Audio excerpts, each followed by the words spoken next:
Welcome to the Field and Garden Podcast. I'm Jessie from the Gardener's Workshop. Today, I'm sharing a webinar that Lisa and Jennie Love did called Top 5 Mistakes That New Farmer-Florists Make. Jennie and Lisa put this one together with the hope of helping new farmer florists avoid some common pitfalls, all mistakes that Jennie admits to making herself when she was first starting out. There are some great tips in here, so I hope you enjoy. We got some great stuff for you guys tonight. For now, what I wanted to come on here tonight to do was to talk about the 5 mistakes that are so common for new farmer florists, and just review that a little bit because there's so many people who are going to enter the coming season in hopes of becoming a farmer florist. So I thought it'd be a fun time to talk about these 5 common mistakes so that you all can learn a little bit more and plan ahead for a more successful season coming up. So here we go. We're going to dive right in to the 5 common mistakes that I see a lot of new farmer florists make.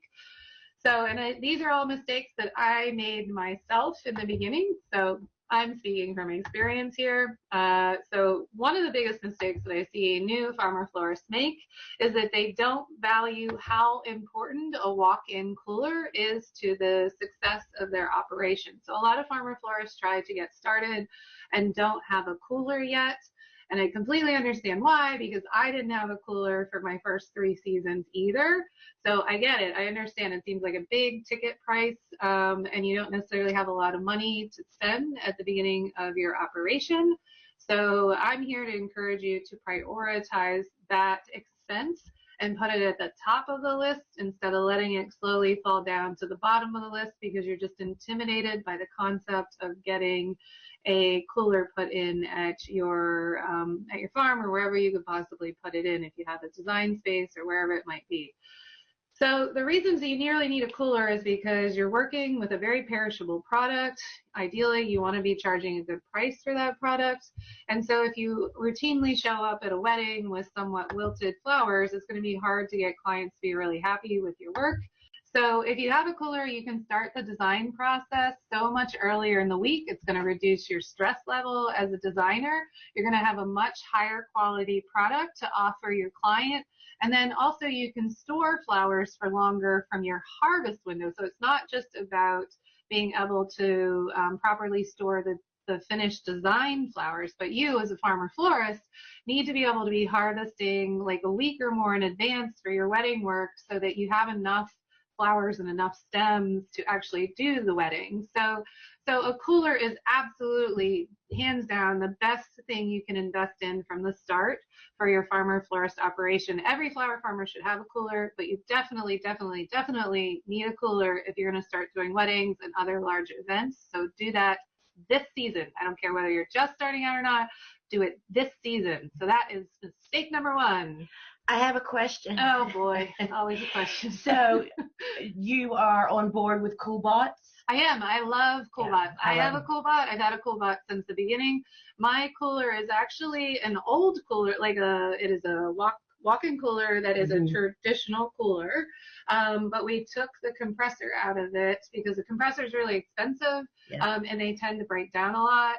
And so I decided we'd take the compressor out instead of paying the extra money for a compressor and fixing it, and we put a CoolBot in instead, which is an air conditioning unit that comes, you buy a little black box that hooks up to the air conditioning unit, and that tricks the AC unit into going a lot cooler. So I swear by a CoolBot. I love CoolBots. Yeah, great. Me too. Yeah. All right. So number 2 of the top 5 common farmer florist mistakes in the beginning of being a farmer florist is that you don't hire enough help. So again, it's really scary to hire help. It seems like a big investment.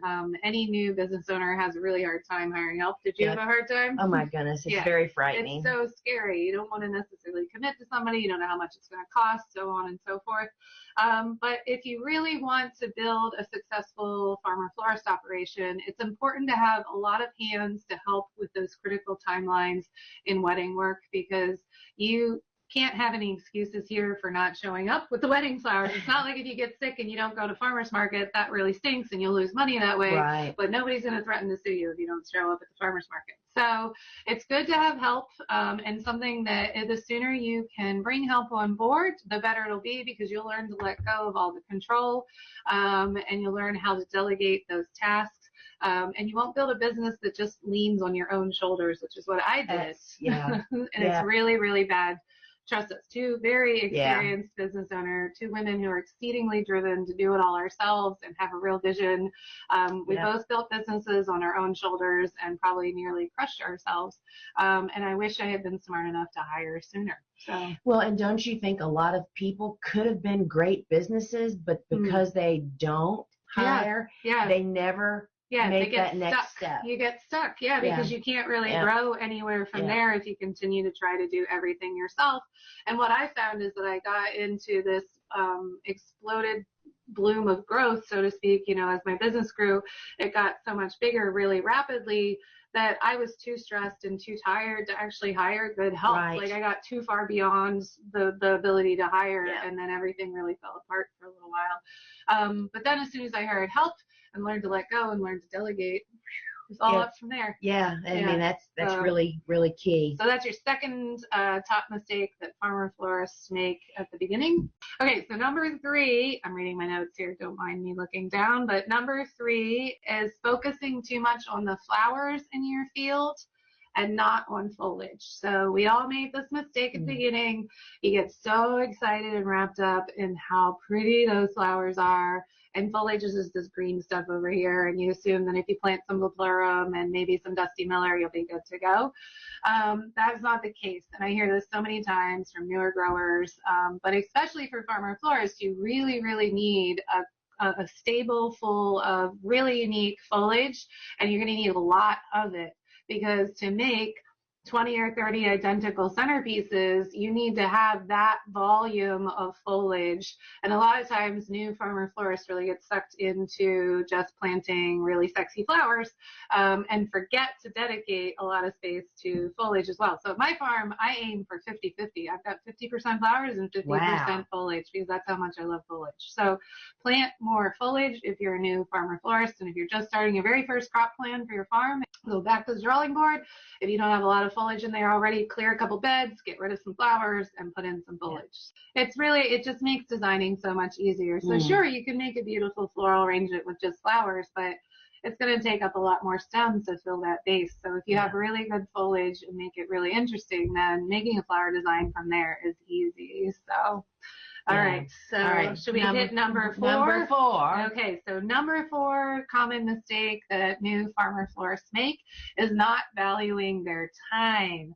So it's easy for us as flower lovers to understand that there's value in the flowers, and you might be tempted to charge for a bouquet based on the flowers that are in the bouquet. But if you're a wedding designer, an event designer, a farmer-florist who's going to tackle larger scale events, you really can't just price for the flowers. You need to price for your time as well. And a lot of time goes into making wedding flowers in particular. So if you don't value that time, then you're never going to really make a profit. So I find that a lot of new farmer-florists are just pricing based on the flowers that they're using, and they're forgetting to price based on their time and to value their time. Yeah, I mean, especially when you're not really comfortable in your job like we are at this point, you feel like it's scary. It's scary, exactly. It's like I've already got to tell them it's this much. What do you mean I have to add for my time? And, exactly. And that's to still be in the game 3, 4, and 5 years down the road. That's what you have to do. You have to charge for your time. Exactly. And pricing is one of the things we talk about in the online course a lot. And I try to bolster your spirits to go out there and get them tiger. So, so that is the 4th common mistake that I see, is that you're not valuing your time if you're a new farmer-florist. And then the number 5 mistake I often see, and the one that I really made for myself, is not trusting that my field could actually produce produce enough flowers for a wedding. When I first started out, I was growing in a small community garden plot, and I actually just posted this to Facebook this morning, I think, a little time capsule video that I completely forgotten about for the original, not the original garden. It was the second garden I had ever started growing out of. So it was my second market garden, and that was a really small garden. It was, oh gosh, I'm really bad at math off the top of my head, but it was like 40 feet by 120 feet or something like that. So whatever the math is for that in terms of square footage, but I think it was about 1/8 of an acre. And that really is where 11 Fresh Flowers was born, and where I did a lot of weddings out of that space. And it's really scary to think, like, can I do this? But with proper planning, you really can. And I see a lot of new farmer florists that I coach and do consulting with, they tend to really doubt that they are able to grow enough flowers in their space. But you really can. So, you know, excuse me, I know that even with me teaching flower farmers, they do the same thing. Right. They really question their space. And then one of the things that I try to drive home to people is that, okay, if you have a small space and you really want to do weddings, you have to really stick to what you're going to grow for weddings. You have to have a plan. You can't be growing, oh, this is pretty or that's pretty or whatever. Yeah, you have to be more focused, right? More focused by the seed catalogs. Yeah. Yeah. So, and you don't have to grow everything yourself. That's the other thing. Start where you can. You don't have to just do 100% of your own stuff, but you should try to grow as much of your own stuff as possible to be profitable. So another thing we talked about in the class. So the top 5 are prioritizing and getting a cooler. Number 2 is not hiring help soon enough, which I mean, I can't across the board for that is across the board. I can remember when I hired my first person, the relief that it brought to me. Yeah, it's true. You just never look back then. Right. Number 3 was focusing too much on the flowers in the field and not growing enough foliage. So that would be number 3 is not growing enough foliage. Yeah. And number 4 is not valuing your time. And number 5 is not trusting your field. Yes, thinking that you need acres. Right. I think you can absolutely have a very viable farmer florist operation off of a ½ acre or a 1/4 acre. Yeah. A little less than, if you're less than 1/4 acre, I don't know, you're really getting pretty tight there, and it'll limit the number of large events that you can do, but you can still definitely have a farmer florist operation doing events off of a 1/4 acre.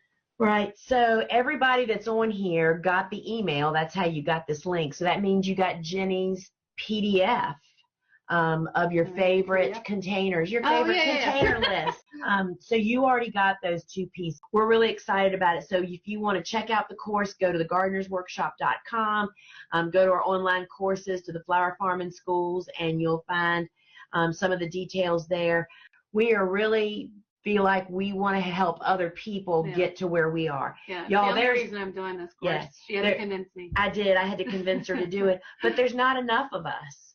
You know, the market is saturated with imports and people using imports, and we know that there are people that once they know about locally grown flowers, they want their events, their weddings, and I really want to see more farmer florists doing sustainable wedding flowers and doing it well and professionally and making a good business out of that, because that will ultimately help our industry grow and help us use things like regenerative agricultural practices to help heal the earth in the long run. So weddings are just a means to an end, so to speak, at least in my world and at my own farm.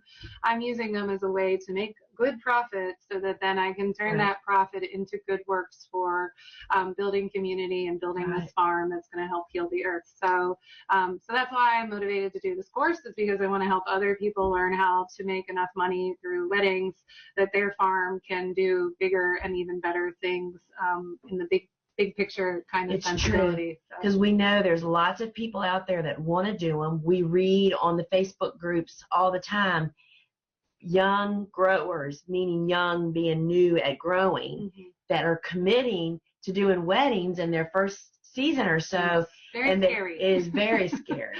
Scary for me to watch you guys do that. So I want to help you do it so you don't commit all the same mistakes I did, which I committed every one of those 5 mistakes I just gave you. I did those myself, plus a lot more that I wanted to go over in the course. So I see we have a lot of questions. Let's see what we have over here.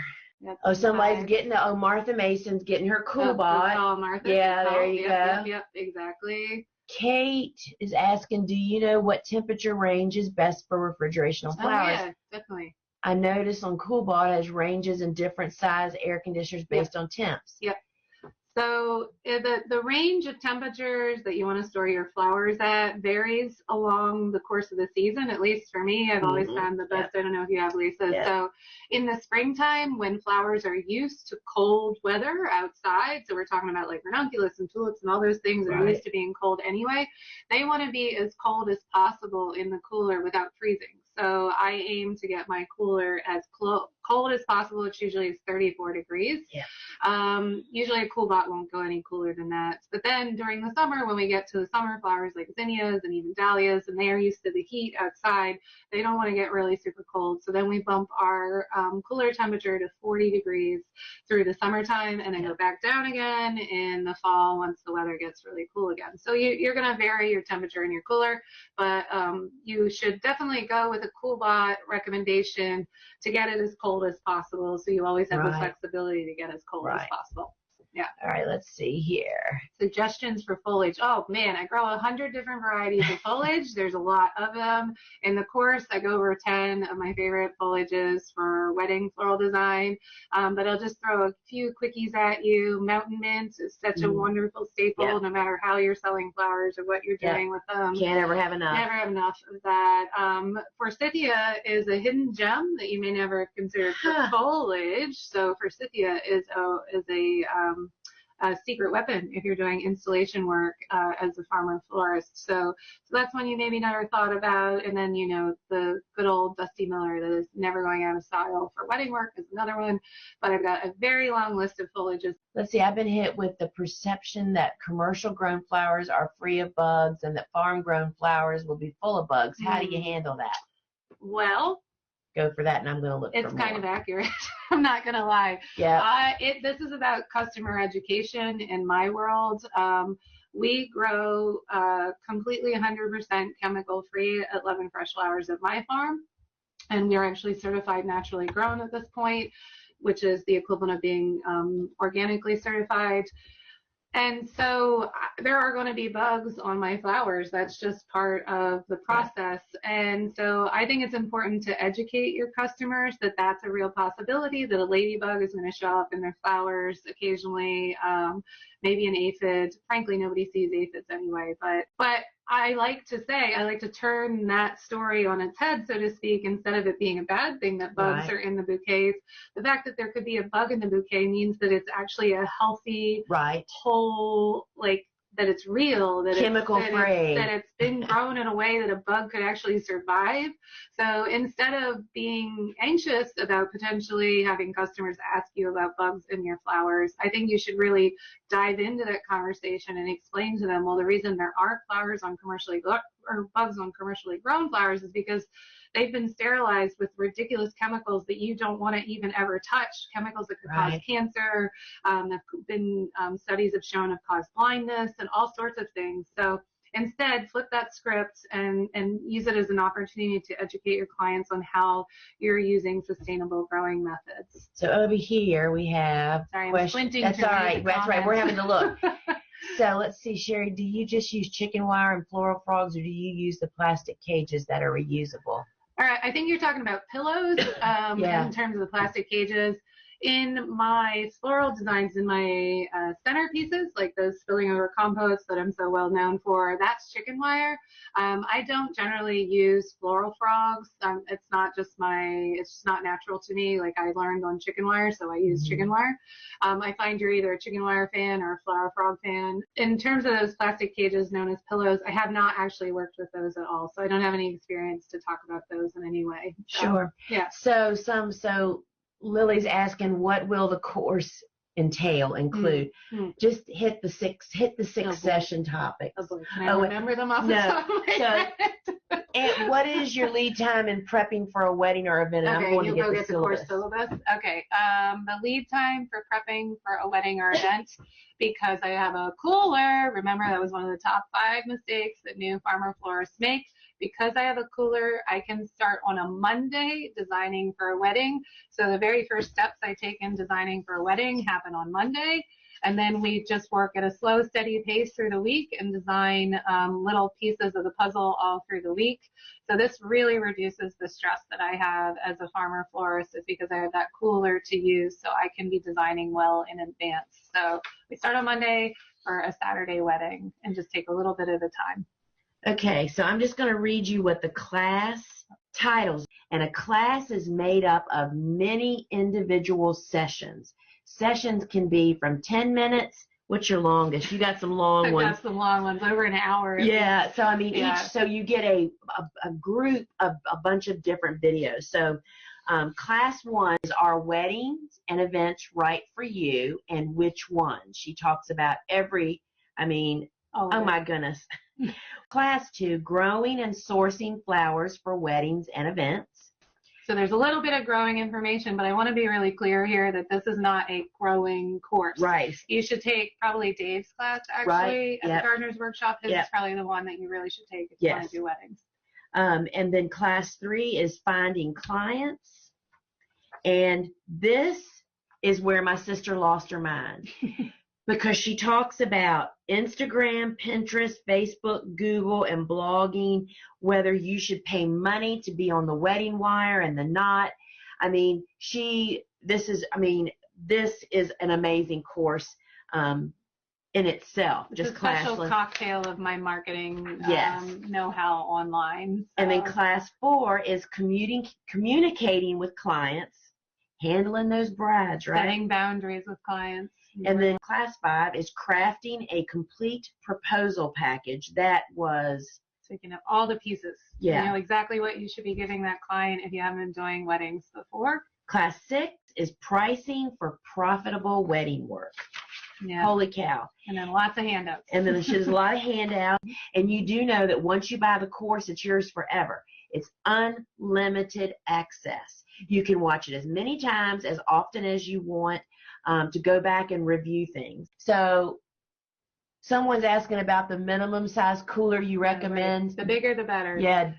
But if you really do want to do fairly substantial sized weddings and events with your flowers the way that I do at Love and Fresh Flowers, you have to consider that you're going to have some fairly tall arrangements from time to time, or on a regular basis in my case. So you'll do like large scale urns and stuff like that. So you really should ideally have a tall cooler in some capacity. So the cooler that I have is 10 feet tall. Currently I'm building new coolers this coming spring. They're going to be 12 feet tall.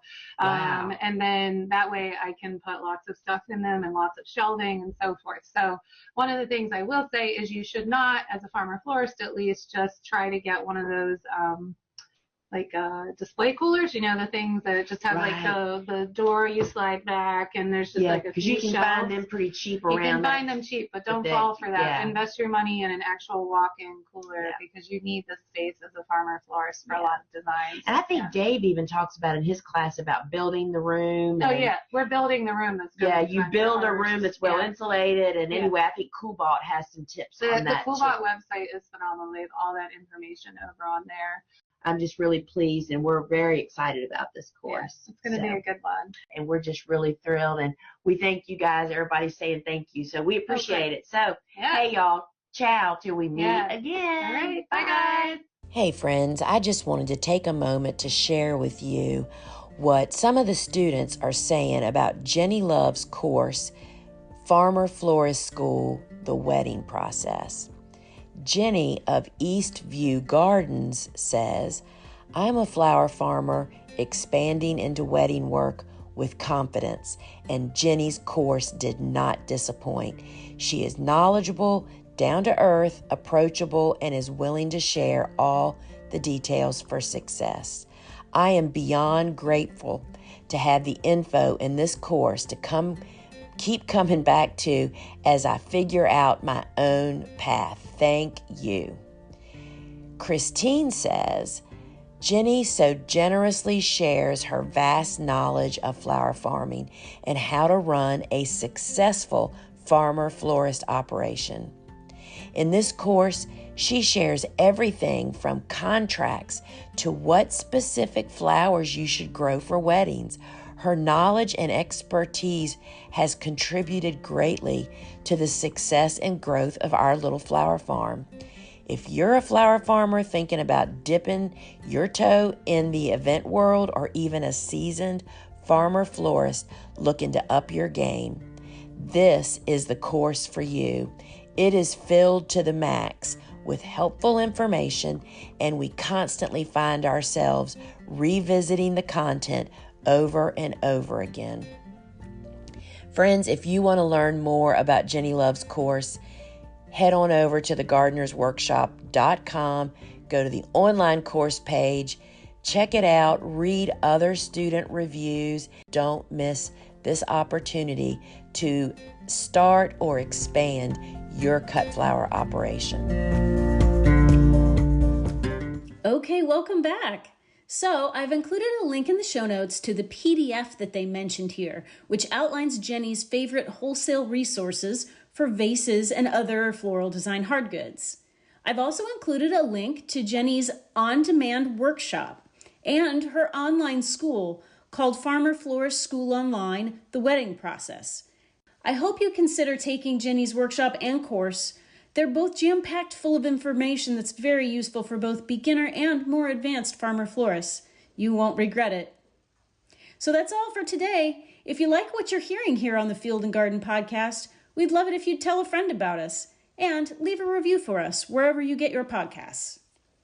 Thank you so much for joining me. I'm Jessie from the Gardener's Workshop, and I hope you have a great day.